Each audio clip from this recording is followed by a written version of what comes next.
sko, ég fann ekki greiðuna mína.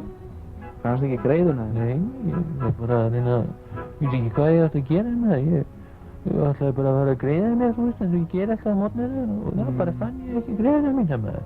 Þannig að ég þurfti að fara að lána að bursta hjá mömmu. Ég alveg eins og kona. Já.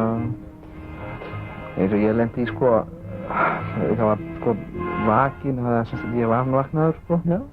Og það var maður á hliðina, sem henni betur hliðina sko, sem alveg brjálaður sko, þegar hún á mér vegna þess að það er lekið sko olía úr bílnum mínum, sem sagt yfir bílaplanið sko. Það er einhver olíuleki og ég var komin út alveg eldsnemma sko, morgun og út á bílaplan sko, til að tjekkaði hvort það væri olíuleki sko á bílnum og ég fór til bílinn og tjekkaði sá hvergi olíuleka. Svo þegar ég kom inn aftur, þá sagði hann að þú þetta olíu á bakinu. Þá fór ég aftur út. Þá lag þetta sko úr bílnum við hliðina á mínum bíl sko, undir bílinn minn sko. Var það ekki það þínum bíl? Nei, og ég fór líka yfir til Guðmundar hérna hliðina og sagði hann, þú veist, það var ekkert rétt, það er ekkert úr mínum bíl sko. Og varstu illa til að hafa þau til ársins?